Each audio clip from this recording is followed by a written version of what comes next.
Dr. Obitashaka is a warrior scholar, renowned speaker, professor, workshop leader, author, leader, organizer, visionary of an exceptional influence who addresses audiences in the United States, in Britain, in France, Rotterdam, and Africa. I remember one time he was talking about when he met Idi Amin. Wow. For 38 years, Dr. Tashaka was professor at San Francisco State University, where he's now professor emeritus. Dr. Nathan Hare says Obitashaka is one of the key social philosophers in the African race today. That's pretty profound right there. The late Dr. Asa Hilliard, a great educator and scholar, said of Dr. Obitashaka, he is one of the most powerful, deep thinkers in the world today. When my family and I arrived in San Francisco in 1963, Obitashaka was a youthful, powerful leader in the middle of the civil rights struggle. And since that time, he has been totally consistent as an uncompromising truth seeker.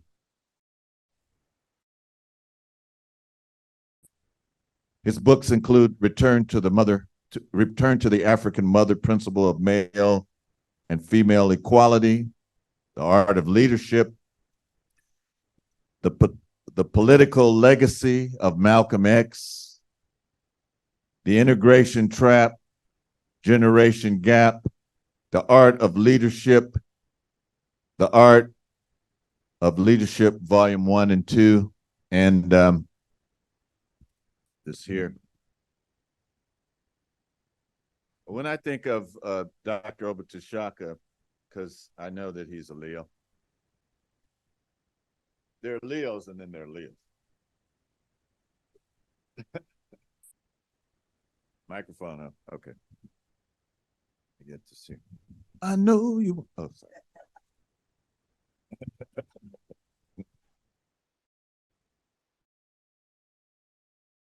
That's temptation flashback. Yes, indeed. So when I think of him, I think of this symbol here. Can you all see it? This is the way our people say yesterday and tomorrow.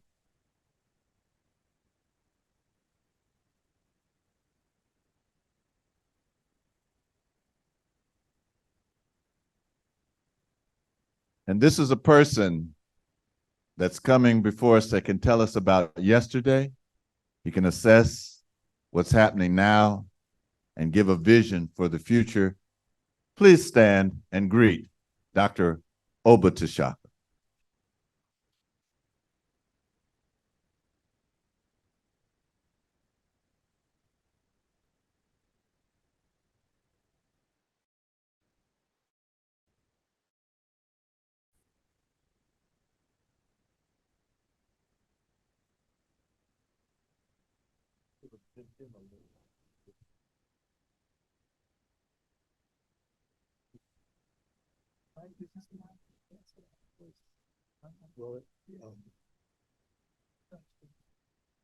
Hotep, how's everyone doing? It's an honor to have the opportunity and the pleasure to speak to you on the occasion of the 43rd anniversary of WOZE, the Church of the African Way. And I want to say that Minister Makalisi, who's a good friend of mine, he's a good spirit. And I think the most important thing about this good spirit is he's a humble person. I love, and I'm very proud of Minister Imhotep, one of my early students at San Francisco State. I was asking him how tall he was. He gave me the exact measurement. And it's interesting that after he gets exposed to Afrocentrism at San Francisco State, his leap is into the deep well of spirituality, which is going to be what I'm dealing with today. And I also want to say to Brother Ustadi and Sister Fanya, who are members of the Pan-African Peoples Organization, which was formed in 1966 and still operates today, and Brother Ustadi, who is one of our great teachers in the African way.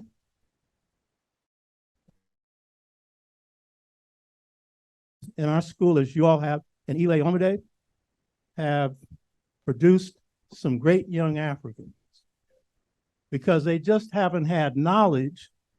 They've had the love and pride of Africa inside of them. And I want to say of Sister Fanya is a close friend of mine, and she's been a guide when I've been in trouble. Fanya's been there to see that I made the right decision. You know? Fanya is the embodiment of being an African. She don't talk much. Her Africanity is in her practice.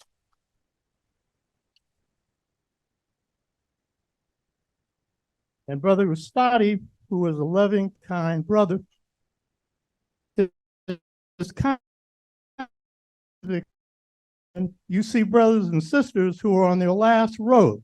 Who's there looking after them? Brother Ustadi. You hear me? So my topic for today is saving the planet from the ecocidal vision of despiritualization by bringing us to the light. Saving the planet from the ecological vision of despiritualization by bringing us to the light.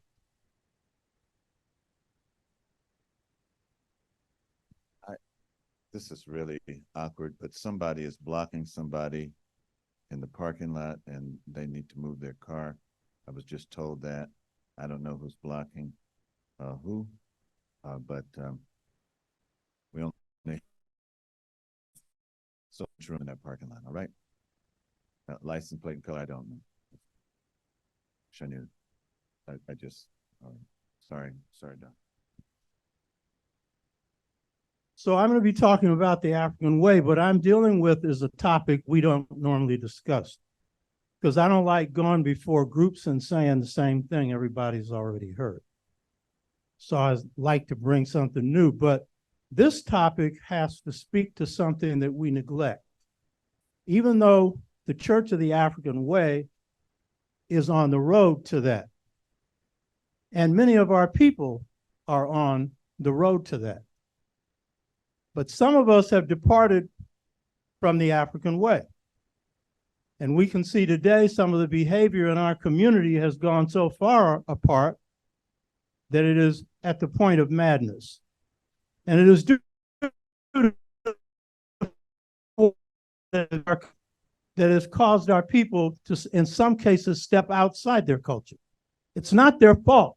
And we're the ones that are going to have to save, not just the elders, but anyone that possesses the vision and then the programs. Some of us, we think that when we wake up and we know about Africa, we know about its history, we know about its culture, that therefore we're African. And in some cases we are. But sometimes there's something that's missing. And if you don't have that missing element, you may be a certain kind of African. You may have it to a certain point. But when it comes to the depths of truly being African, you may miss it. Some of us are teachers in here. And so we run school. Prior to Pan-African Peoples Organization forming its school, we had an after-school program called the young Chewies, the young leopards. And then later in 1972, we formed the Pan-African Center for Progressive Education, now African Children's Advanced Learning Center. And here, you have a great school and a great leader who's done some very good work. But the question is, when we're teaching, are we teaching in the African way? Or are we teaching knowledge about Africa, but sometimes not touching that part of the student that will get them to be the deep Africans that they need to be? You hear what I'm telling you? No, this is not going to be an easy message here. See, Maulana Karenga, I was telling on KDIA about 30 years ago, and I just happened to listen, but he made a comment, so I'm going to repeat this.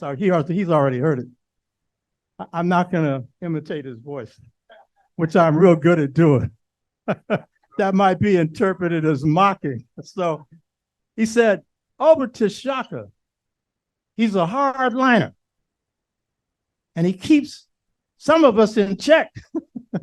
And I had to kind of laugh because Minister Imhotep said, oh, that was a compliment. I said, no, that was a half a compliment, because being hardline means you ain't all that balanced, but it was a compliment. It means, well, some of us feel like maybe we need some checking. I don't do that intentionally because I need checking. So I'm not in any position to try and keep anybody else in check. But if that's how you interpret it, okay. In the portrayal of our history, we'll do a very good job. And I'm talking here about the scholars. They'll give you a good account of the history, of the facts, of our great achievements. And some of them will get the whole story. I'm going to give people like Doc Ben. They give you the whole story. Or some of them like Professor John Henry Clark, who I apprenticed under for over 25 years. In the last 8 months of his life, I was interviewing him on the book I'm finishing now, which is on Sever, to Know the Truth is to Be the Truth. It's a replacement system for how we teach. Because when Carter G. Woodson said the problem, and he was referring then to us as the Negro, was that they have been taught the philosophy, history, psychology of the European. And he said, as a result, he was taught the era of segregation. When it came to going to the back seat of the bus, you didn't have to tell them to go. They would go on their own and then carve out a place for themselves. They didn't have to be told. They were on the mental plantation. But Carter G., and that is a masterwork, and he is another one who is following in the right light. But Carter G. Woodson didn't speak about how we taught, meaning we could teach the right information, but were we touching that part of us that is the deepest part of being African? And I'm not saying he didn't, because this is a brother that went to Harvard, and he said it took him 30 years to de-brainwash himself from Harvard. And the main reason he could is that he was a coal miner before. So he could go back to those old roots. Yeah. Today, the planet is on the endangered species list, because the same thing that can sometimes be missing from what some of us are putting out when we think we are awake is the cause of the destruction of the planet if the mentality doesn't change. So to save the planet, we've got to move from the ecological suicidal philosophy of despiritualization to the philosophy of the light. Some of us, when we say philosophy, we're not getting it from the African perspective, because we got all the facts right, but there's something missing. You hear what I'm telling you? And I'm going to tell you, the ones who are most likely to miss this are the most highly educated among us. Not all of them, but just some of them. but enough of the some of them, because some of them are the best we have. And so if I'm referring to this, I'm not knocking the quality of their works, but if you're missing this, this is the thing you got to draw from. This is the thing you got to go back to. And I'm going to say this about Black studies, Africana studies. We were faced with the effort to wipe us out between 90 and 92. That was a rough battle. It took 2 years to win. It was rougher than the strike. And I took the faculty on a retreat because I had been chair from 84. I went to 96. But at that time, this was 1990. And I decided when I became chair, I was not going to do like everybody else did, take their discipline and make it the center of the department. Coming out of the Black Freedom Movement, just like that, you've got to find your direction. And so I just sat in there. I did not want to be chair, by the way. Ray Richardson dropped that on me, Mama Ray. See, when I got married in 1969, Ray Richardson knew I needed a job and got me one out at Marin in a junior high school, Martin Luther King Junior High School. She was the advisor to the superintendent. Thank God for Black women that love Black men. You know what I'm telling you? Huh? And so after the end of the year, the superintendent, I'm sure at the advice of Ray, recommended me for a provisional teaching credential, so that I could teach on a regular basis, because I had never planned to teach before, but okay. Then the FBI filed a 17-page report. It's called the Counterintelligence Program, because part of it was articles not teach the youth. And so I'm driving to Sacramento to fight this, because I could easily beat this, because they said it was 19 crimes that I committed. These were arrests in the San Francisco Freedom Movement, which, by the way, was the only successful Black freedom, Black power movement in the North, in the whole wide United States from 1960 to now. And Papo is the outgrowth of that. If you've got a job now, it came through that movement. We're the only movement that defeated an entire economic power structure, not just in San Francisco, in the Bay Area, throughout the state of California. And we did a whole lot of other things, and a lot of my consciousness comes out of that, because first of all, I'm a warrior. I'm like a cat. I love a fight, if it's a just fight, but only if I can win. Because I've got 3 W rules: win, and don't like losing. So what's happening is I'm going to Sacramento to get this lawyer, because I knew I could beat this. It's, misdemeanors, I'll win. Spirit said no. I didn't know why, but I turned around, came back home. 3 years later, Ray Richardson's out at San Francisco State, and Papa was having meetings, Pan-African People's Organization. We'd have Sunday meetings. And so a guy named Njasani from South Africa said, would you like to teach at San Francisco State? I never thought of that before. And I said, yeah. And then the FBI began to file some more counterintelligence program stuff on us. But in this case, we won. But we had this retreat in 1990. And Dr. Wade Nobles, Lawford Goddard, who was his partner, and another brother who had gone through the same PhD program as me, and others. No agenda. I've never had a retreat with no agenda. And that was to find out where were we going.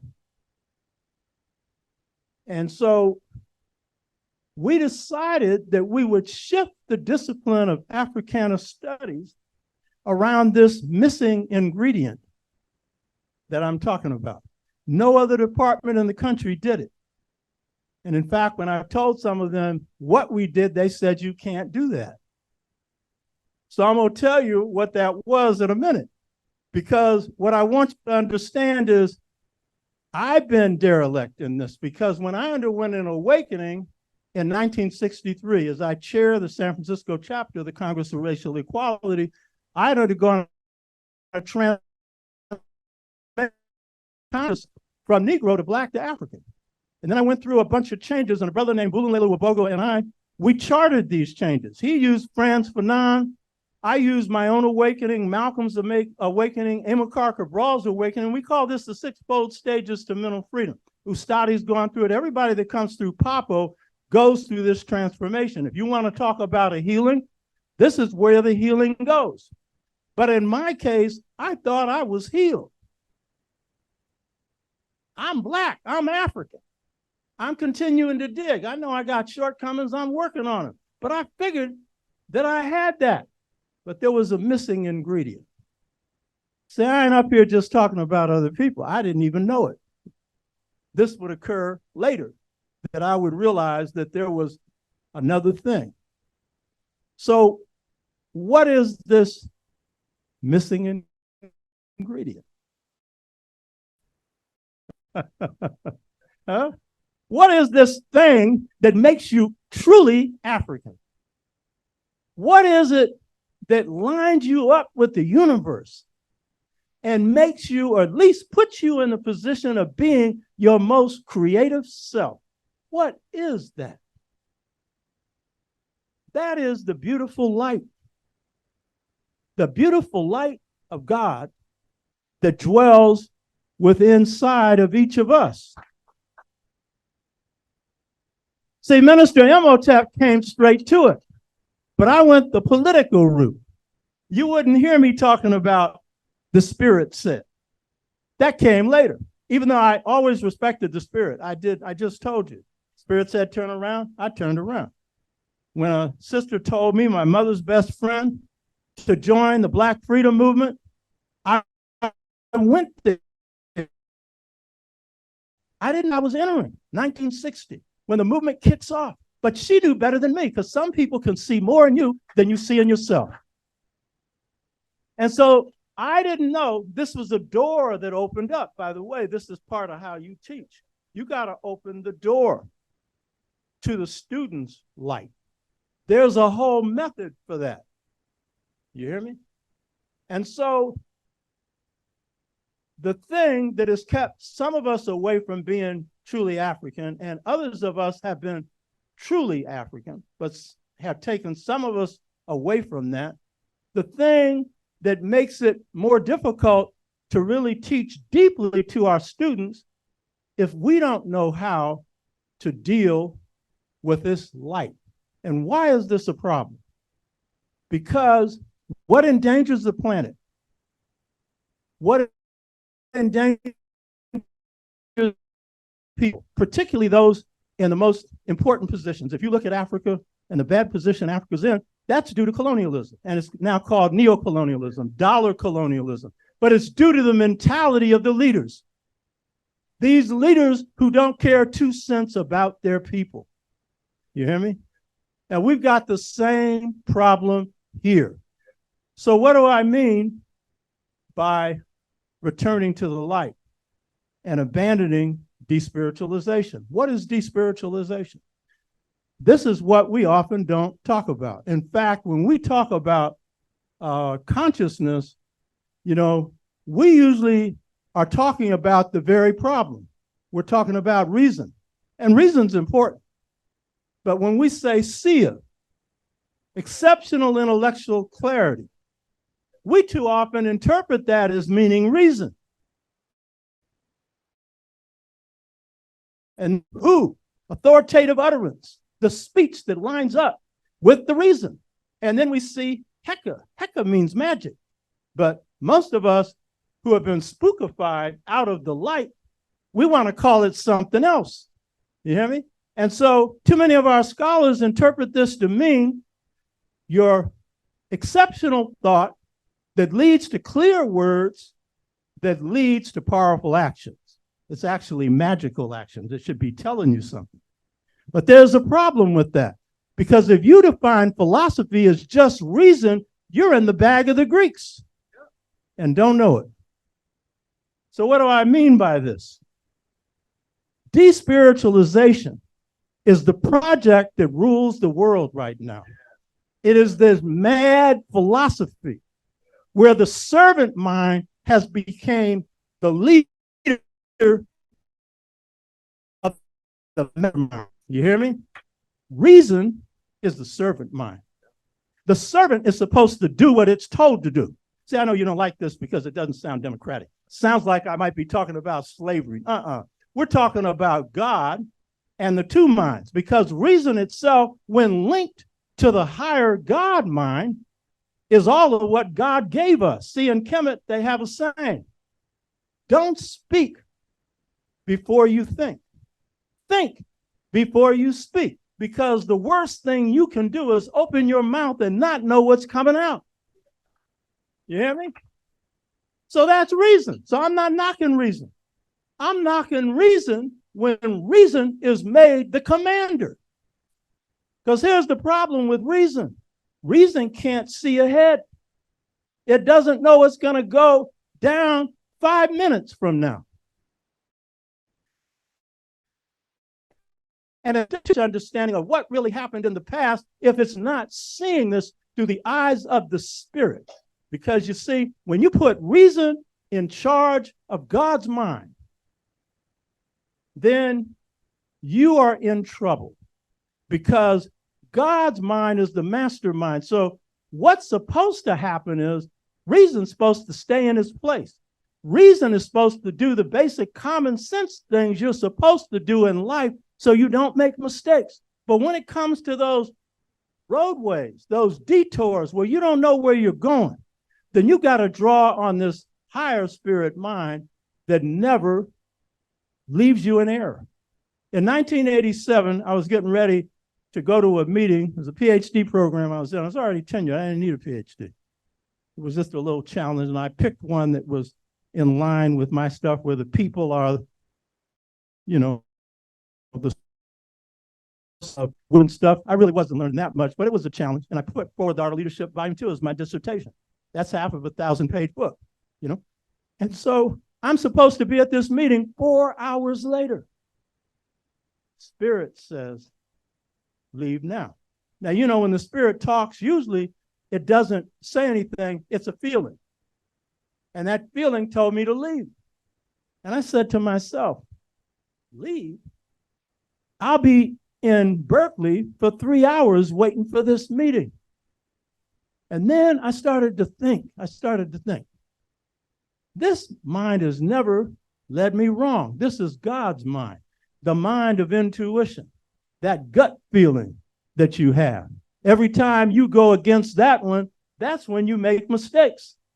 And then I remembered, I said, you know, when they sent an agent against us and going to kill all of us, and he had been trained, and that was their mistake. They had trained him. It's called low intensity operation. They had trained him on how to take a group out. And when they take you out, you don't even know how it happened, you know? And I had been in the UK. See, we got some young people now who are on the internet, and they're being told by these ADOS people that Pan-Africanism is no good, that you don't need anything to do with Pan-Africanism. This is your alternative reality, where some people, and I don't blame the people who are getting the message because they don't know. I blame the propagandists who are being funded by outside forces. They're the ones who are doing that. Since when is African unity against our interests? Since when is European unity against the interests of Europeans? And because we had formed relationships with a group called the Pan-African Congress Movement in the United Kingdom, I'm up there learning stuff. We've had this relationship since 1906 Pan-African Congress. And I pick up a book. It says Low Intensity and Peacekeeping Operations. See, I'm a warrior. I used to be in the Marines when I was brainwashed. I used to be a lieutenant colonel in the ROTC when I was brainwashed. I am a soldier. I was just in the wrong army. You understand? But it was the reserves. I wasn't in no war. You hear me? And so I read this. So I couldn't the book there. It wasn't for sale. I came back to San Francisco State. It's on the library. I pulled it out and took it for 20 years until my priest told me I had to give it back. That was stealing. So I copied it and kept it. But I trained myself in this thing because this is the most sophisticated stuff they use against you. So in the early 70s, in comes to one of our meetings, and Ustadi's nodding his head because he was key to solving this thing. in comes to the meeting somebody who is making a lot of sound, trying to sound like me. See, one of the things you got to do in order to draw from this light is take the ego out of the picture. You hear me? I don't like compliments. If they're not deserved, then I'm not looking for them. If they are deserved, because this movement isn't about brownie points. You hear me? And when the compliments come in a way that if you're really listening and you shut that ego off, you got to realize something funny is going on here. And so I listened to this guy. His name, well, I'll tell you in a minute, because Ustadi and them had to uncover it. He sounded too much like me. You know what's wrong with that? Nobody sounds like me. I got my own stuff. And I don't mind it if you want to be that, but I'm not seeking to get anybody like that. So see, Papo has a security section. A lot of groups have what you call the muscle section. They think is security. You know what I mean? So yeah, we trained our people in martial arts. But the fact of the matter is we have security section. That is, we check your butt out. We look at you. We take you through transformation.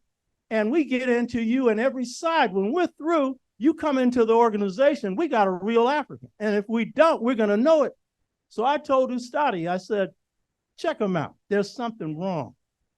And sure enough, turns out to be Chris Thompson, one of the founders of the Simeonese Liberation Army.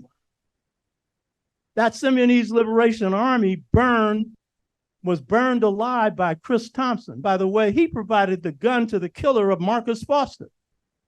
And he was brought in by somebody else. You hear me? So had I not caught him real quick, and my security, see, Papo's made up like you all are here of smart people. So I got the smartest people that I had, all thinking, and they are. They're smarter than me in what they can do. I ain't no mathematician or scientist. That's a study, and that's Thabiti. And Thabiti's into being a millionaire. I'm into business too. But that ain't my specialty. Well, that's what I want. Like my wife, she ain't no wallflower. She might be little, but she's a little stick of dynamite. You all know that? Pam, Hurley, Tashaka, huh? I like strong women. You hear me? Now, they also know they can only go so far with me, but I can only go so far with them. That's called a compromise. That's a relationship. And so I'm thinking about all of this. So they find this out, and especially a sister in the organization that had sniffed him out for other reasons. She had sniffed him out.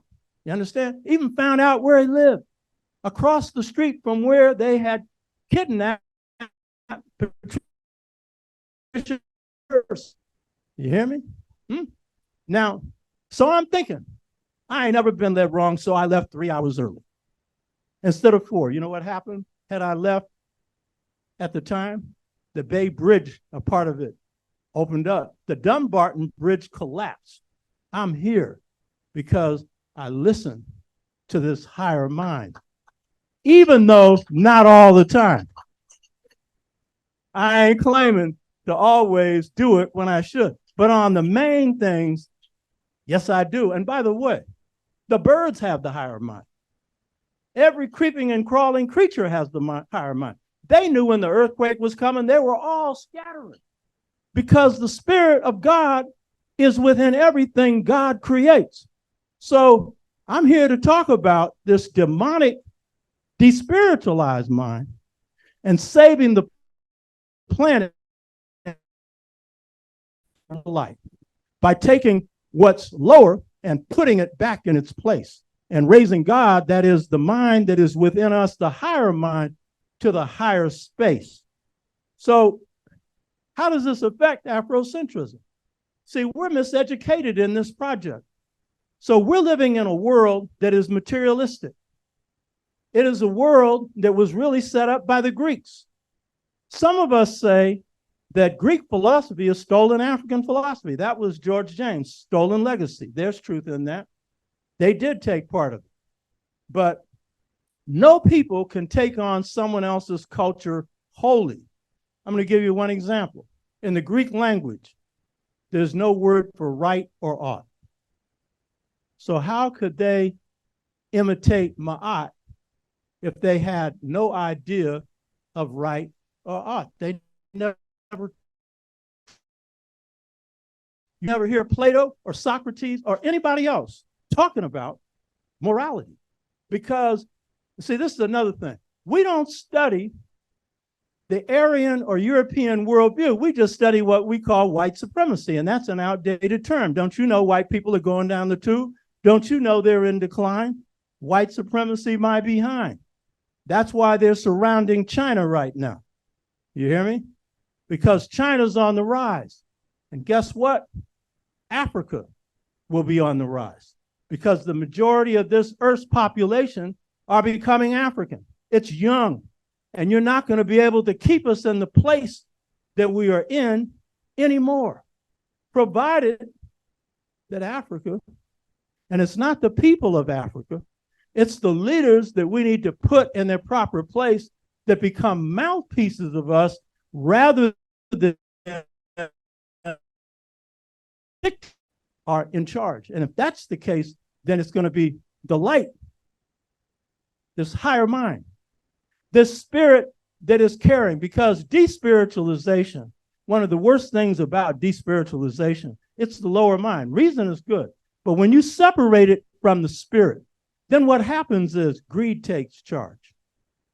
Ego takes charge. You have separated reason from feeling, because intuition is based on feeling.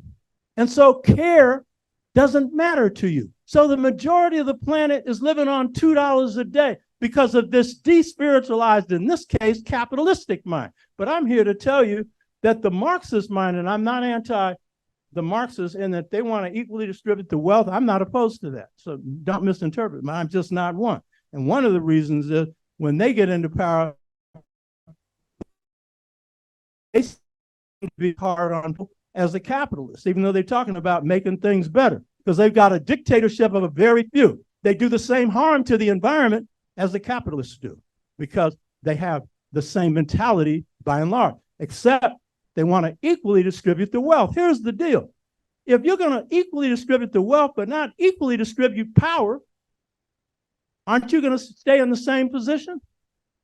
See, my book, Return to the African Mother Principle of Male and Female Equality, provides a formula for that. But that came from God. That's a subject for another discussion. You hear me? So the thing is, this project of despiritualization is so total that the material reality is viewed as normal.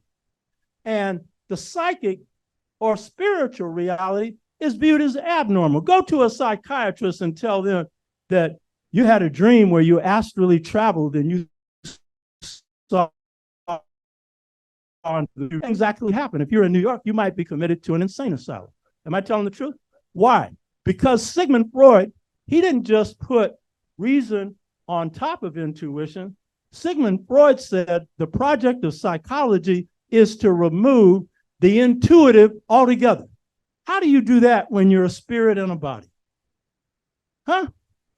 They get you to think like that. And they get you to fear that voice within. When I tell people that I heard this voice that said, leave during the earthquake, he said, it didn't say to me. That's because the spirit's been talking to you and you haven't been listening for so long that it kind of shut off. But everybody got that message. Everybody did, because we all have guides. So how did this despiritualization work to put us in this position now? You had a thing with Plato. It starts with Plato, where it takes an idea called the form. He learned this from Socrates. Socrates taught him, and he learned this from the Chemites. And the Dogon had this in a clear explanation.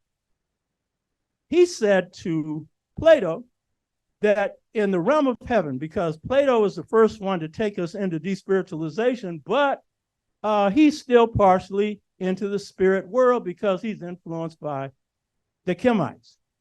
And so he said, in heaven, there was a thing called pre-existing ideas. This was the thing that gave birth to everything else. It would be like the seed in the womb of a woman. It's the life source. And so then Plato took this Now, this idea comes from the Dogon are the best to explain this. It's a thing called the Dunaso. It's their system of passing on knowledge that they write in the sand. It's a table of signs. And a Duno means word of the universe. So knowledge is passed through an understanding of wisdom that ties into the universe through symbols. This is what Socrates was talking about. Plato then took this and turned it into a system where he called it a form. And then he took the form and placed the form above God. And then he took Greek man, particularly philosophers, and said they could understand this form because they had reason. Because what Plato did was take the spirit out of reason. You hear me? And that idea was passed on to a long line of thinkers like Hegel, who was the author of Modern Day Racism, who said that Kemet was a part of the spirit of of Asia. Hegel also said God was reason, meaning God was a white man who couldn't intuit, who couldn't. And so what you find then passing on is this idea. Then you have the Renaissance in Europe. So I'm giving you this picture because when you get miseducated and you got spirit taken out of your education, this is where it comes from. And then you're told you're not educated unless you act like this. You're not supposed to be drawn on no spirit. You putting spirit in there, first of all, you ain't getting no A. You ain't getting no PhD either, but that ain't the point. They get you to believe that this is spook knowledge. One of our leading scholars told me, being into voodoo weakens you. Weakens you. You're taught that because you think you're a man of reason. Yes, you are, but you got something else going on that's higher than that. And so what happens is in Europe, you have a thing called the Renaissance. And the Renaissance is carried out by the Italians, the Medici family and all that, and they did art and all this kind of stuff. What happens with the Renaissance is they put reason above the higher mind. That's what they do. They create a rational system that's cold-blooded. And this rational system is transferred into religion. Why is it that the black church is different from the white church? The white church is dead. Why is it dead? Because in the Renaissance, they took the spirit out of religion. And they said that reason was the whole thing. And so what happened with that? The European lost the capacity to create. You hear what I'm saying? They lost the capacity to create great art because your spiritual system, in this case, religion, and there's no word for religion in African languages. And if you use your term to describe your stuff as religion, you're caught in their trap because religion means religio. That's the term. It's combining African or any kind of thing that was what you practiced before. In the case of the Romans, it was their system before Christianity with the theology of Christianity. No Kemetic speaker would ever call their stuff religion. No Yoruba, no Asante, no Dogon. Why? Because it is a set of ideas stripped of spirit. And it's based on commands. Religion is about telling you what to do. It's incorrect to call the 42 Confessions of Innocence commands. They are not commands. They are protestations that you didn't do certain things at the time of judgment. You hear me? Because God, in the true sense, is not only the source of love. The compact here on earth is you get to do what you want to do. Now, you made a compact in heaven, and that's what you're supposed to follow. You question that. That's what the Yorubas say, the Asante say. The Kemites call it a ka, which they call the astral etheric double, which is when they say ka, it's two upright hands. It means you've got a spirit identical to you. That's the one that guides you. That is your destiny. That is what tells you when something's going wrong. And when you pass on, when it leaves you, you're finished. And that's the one that goes into heaven and testifies for you. And you'll see in Medu Neter, they beg their ka to tell the truth. Well, if you did the truth, it will. But if you didn't, shame on you. You hear me?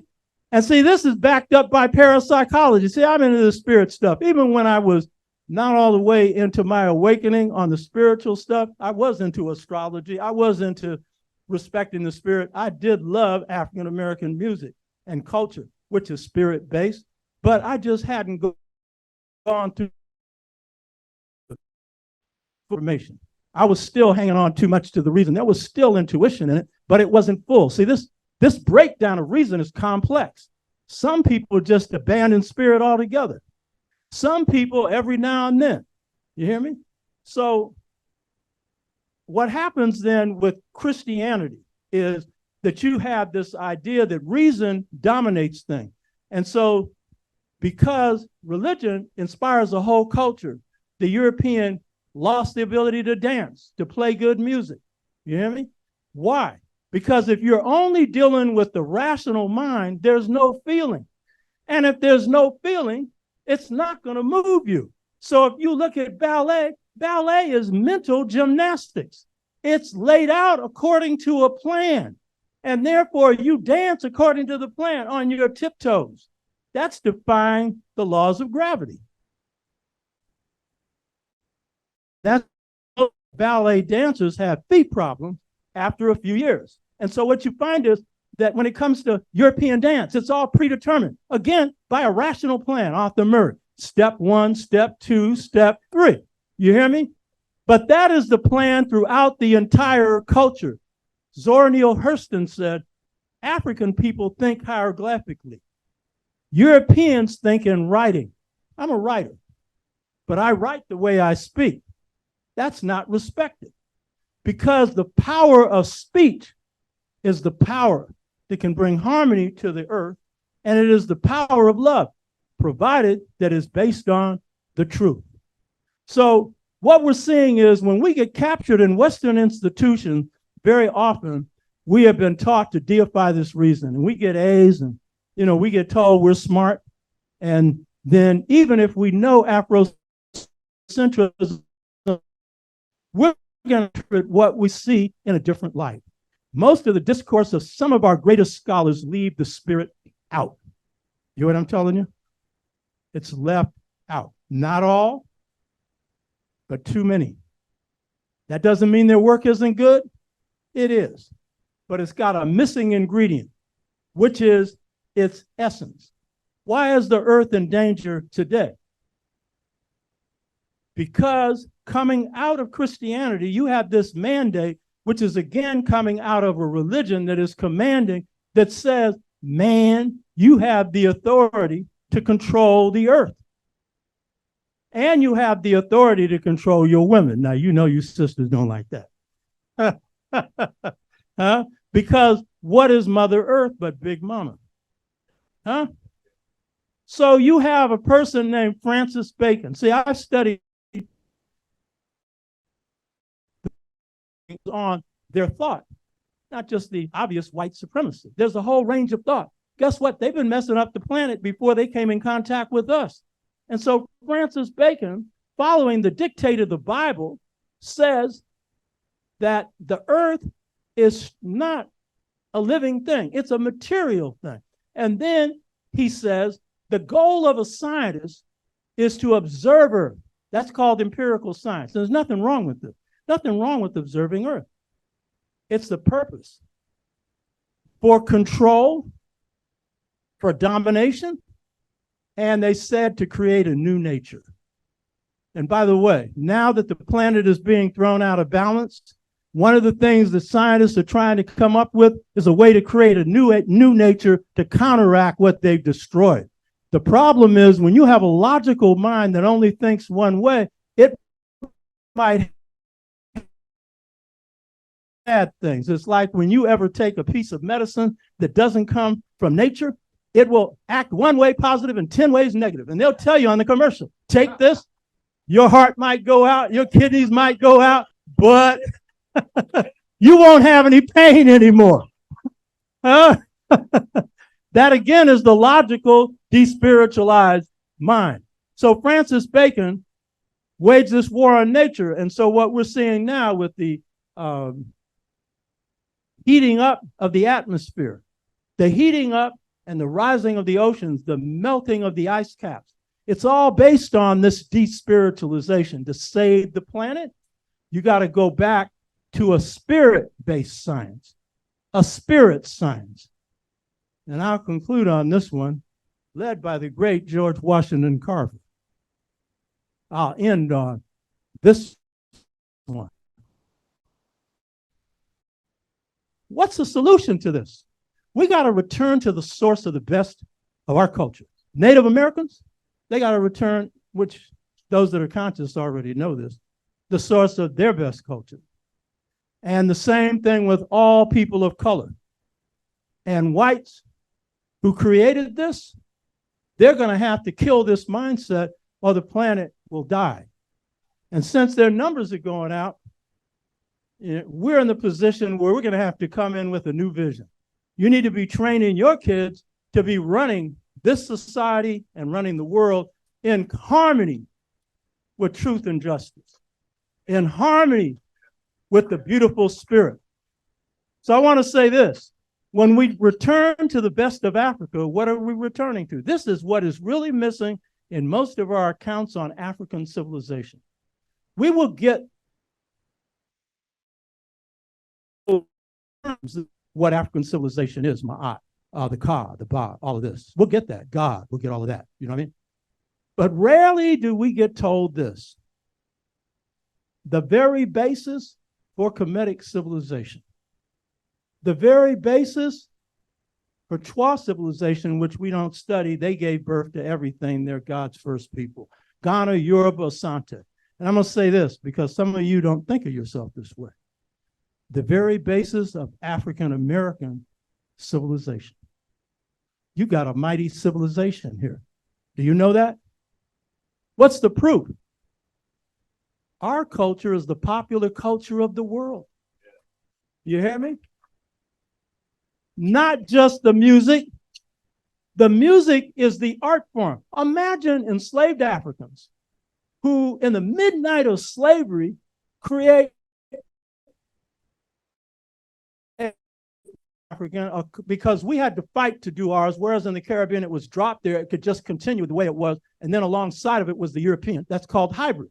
So they didn't have to think about this. That's why their music is a continuation of African music. But the African Americans' music has got at its foundation the principles of African music, but we took it somewhere else because we had to. That's why the African American is the most creative Africans on the planet, and Africans themselves will tell you.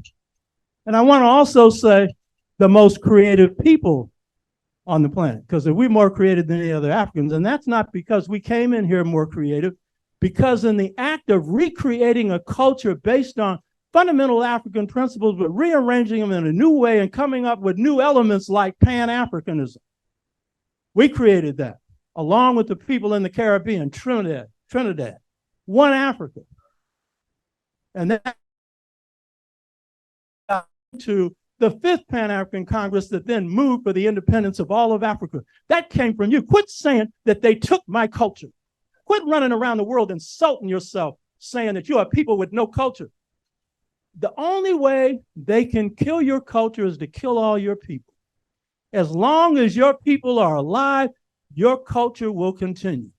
There used to be the story of the last Mohegan. That last Mohegan was still carrying out Mohegan culture. Guess what? Dogs have a culture. Quit talking about you ain't got no culture. You want some reparations for that. You're giving white people credit for something they couldn't do if they wanted to. So the key thing, African civilization, this is what we often miss in our accounts of African history and culture. Not all. Doc Ben had it straight. He had it straight. And Doc Ben understood African culture, he understood African American culture. His book, I brought it here, I just decided not to bring these books up, Africa's Gift to Major Western Religions. That's his best work. Because basically he was the spirit man. He's a bad boy too. I know you all had him here. When he would come to speak at African Liberation Day, he'd stay at my house, married to my first wife. She's a good cook. We cook him up, and then I'd say, Doc Ben, you're not here to talk about where heaven is. Between you know what. You hear me? I said, yes, we agree with you, but we didn't bring you here to talk about what we already know. Talk about that history that you know about. So every time I'd have a chance, Ben, tell the truth, and he'd tell the truth. But if he didn't, he was going to go off on some truth too. But that was the truth, that we ain't wasting our money to fly you all the way out here to tell us what we already know. You understand? Only way, you know.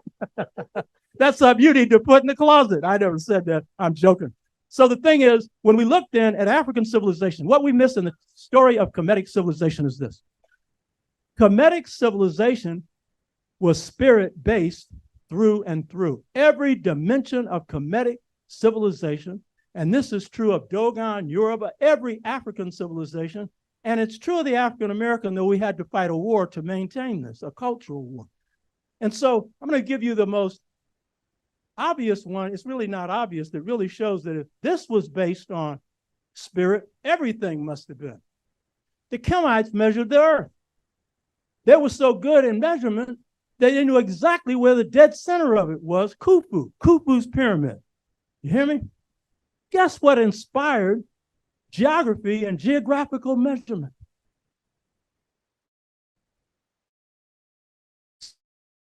Measurement of heaven. Can you think about that? Uh-oh. I'm giving it to you real deep. You hear me? You say, how can you measure heaven? I don't know. But the point is, that was the inspiration. Why? Because their concern was that spirits have a journey. When they leave here, they're going to heaven. So what's the spirit roadmap? That inspired geography. You hear me? If you look at the pyramids, they were located according to pole stars, because those pole stars had energies. But the main thing about astronomy was set up for the days of spirit worship. That was the cause of astronomy. They didn't call this stuff art, even though it was beautiful. Their greatest statues were hidden in closed parts of a temple. What was the purpose of a statue? Uh-oh.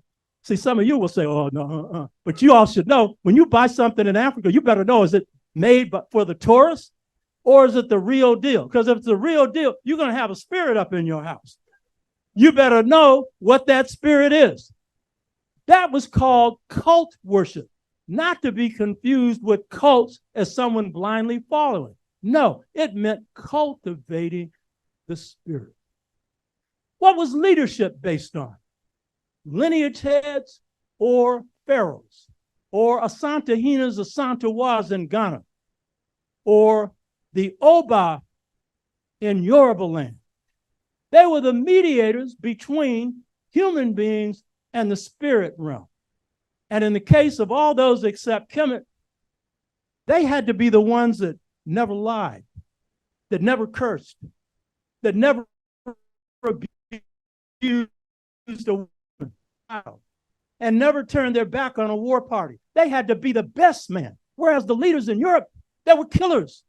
It was whoever could gain control of the throne. If you look at Constantine, who was the one that took Christianity and turned it into a political setup, he boiled his wife in hot water. He killed his best son because he was jealous. And he used it because Christianity would be a religion of conquest. But the African, it wasn't the worst man or the strongest man, and they were often strong, by the way. Best man, why? Why? Because they were mediating between the world of spirit, which is God, and our world.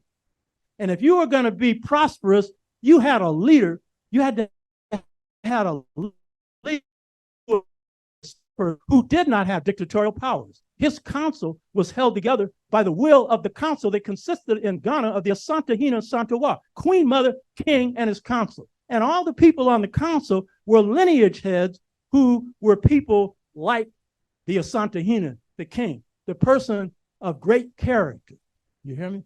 And so when you had a king that was going off like Yoruba, He got 3 warnings. Follow the ways of the people.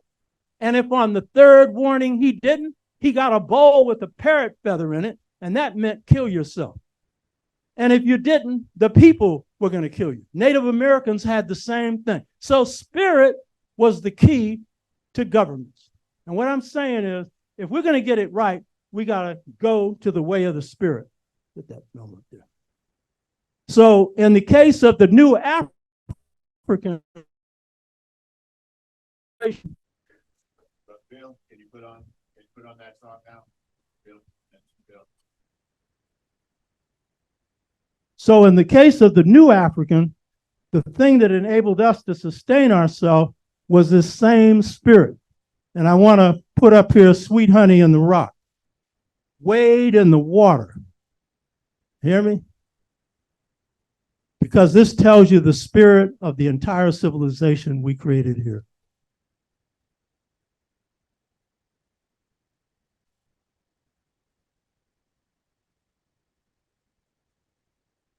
Wade in the water, wade in the water, children, wade in the water, when God's gonna trouble the water. Come on and wade in the water, you gotta wade. Wade in the water, children. Wade in the water. My God's gonna trouble the water. Well, now you see those children all dressed up in white. God's gonna trouble the water. You know they must be the children of the Israelites.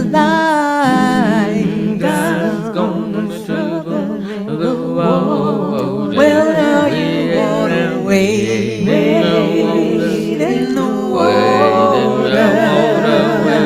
Wade in the water, children. Wade on in the water. I'm telling you, God's gonna trouble the water. See those children dressed in black. God's gonna trouble the water. You know, they come a long way, ain't turning back.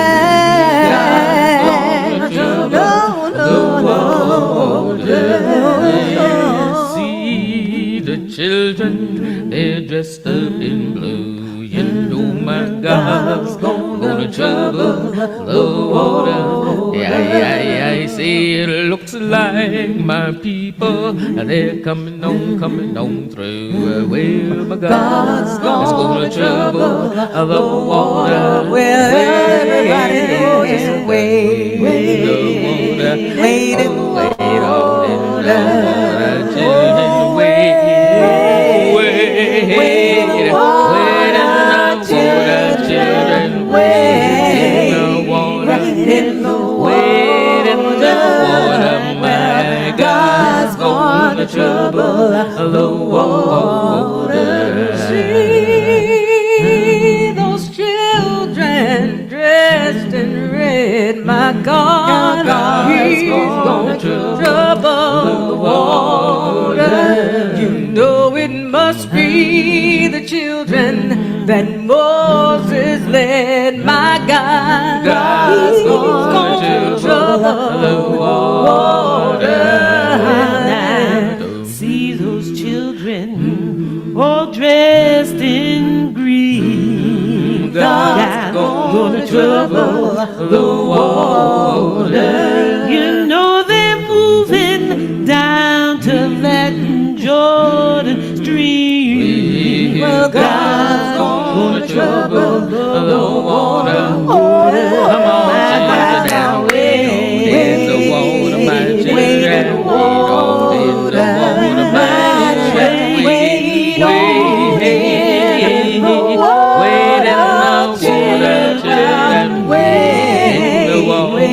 in the Wade in the water, my God's gonna trouble the water.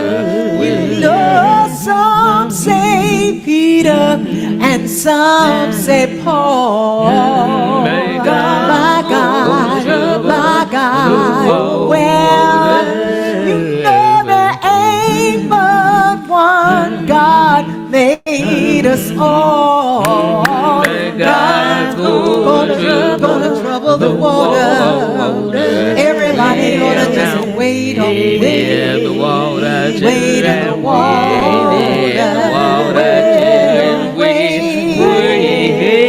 wade in the water, children, wade in the water, children, wade in the water, my children, wade in the water. You know my God's gonna trouble the water. Wade, my God's gonna trouble the water. I know my God's gonna trouble the water. My God's gonna trouble. My God's gonna trouble the water. God is gonna trouble the water.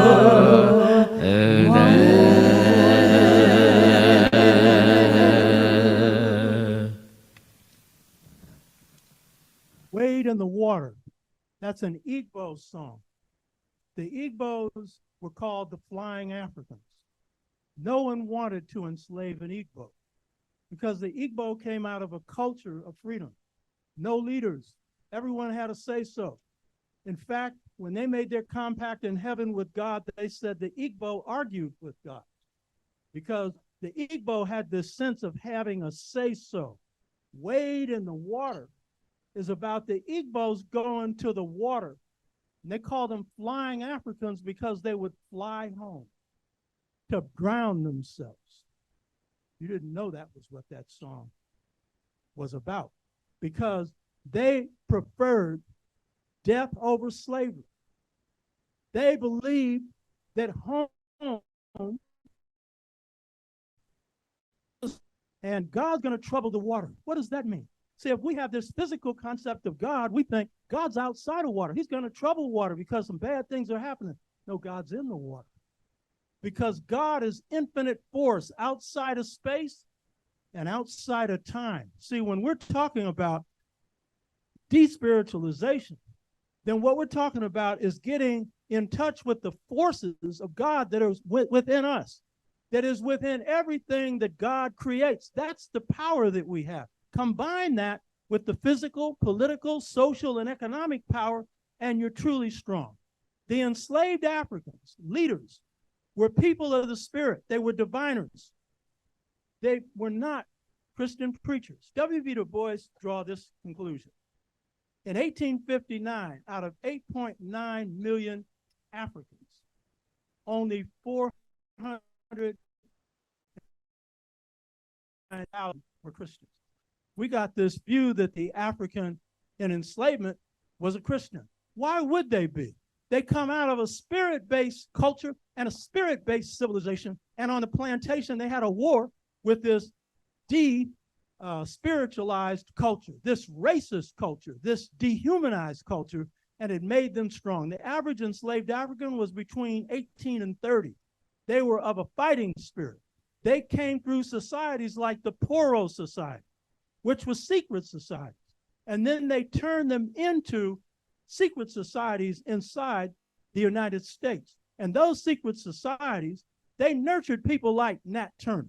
When Nat Turner, who was a spirit man, took on enslavement and then was captured, those of the secret societies said he was making a sacrifice to give a message to the enslaved African, believed that sacrifice was the main thing. So these spirituals that you have here, spiritual is not the correct term because it sounds like it's just all about God in heaven. The correct term might be spiritual blues. Dizzy Gillespie said the blues and the spirituals are the same. He said it would take a psychiatrist to understand that. A Western psychiatrist couldn't. You know what I mean? So the thing is, the African foundation was carried to America. We had to wage war. We had some that fell on the other side, some house slaves who thought that the white man was God. But the majority of our people knew that they carried God within them. So in conclusion, I want to say this. The strength of our people resides in the African way. It resides in the way of the Spirit of God lying within each of us and us drawing on it for the Spirit. If you look at Zora Neale Hurston, Zora Neale came out of that. She understood that Spirit was at the heart of our people. If you look at Paul Robeson, who was a superman among men, he was one that always talked about putting the spirit mind in charge and taking this rational mind and put it in the secondary position. And if you look at George Washington Carver, why was he the greatest scientist in the 20th century? See, a lot of us, we'll put him down because the schools taught about him. They talk about the peanut, all the rest of that stuff. Guess what? The peanut has all the nutrition you need to sustain life. One reason why I'm healthy is I eat peanut butter sandwiches every day. That's only one reason. George Washington Carver was the best scientist, better by Einstein than a million miles, because he said, God's through how? Dreams. Through how? Because God is infinite force outside of space and outside of time. Everything God creates is intelligent. See, quantum physics operates on invisible forces. And the ultimate invisible force of quantum physics is consciousness. And guess what? That's the consciousness of God.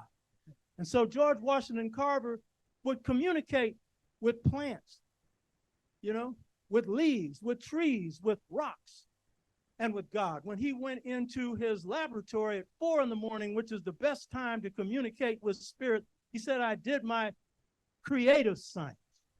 He got a check from Henry Ford, blank check. He could have put $1 billion on it. He didn't. He said, if I did that, my people wouldn't get credit for it. I'm using this science to save my people. So I want to say, if we're going to save the planet, then what we have to do is kill this spiritualized mind. Put reason as a servant under the mastermind of spirit. Follow the way of God, and at the same time, praise the Lord and pass some ammunition. Hotel.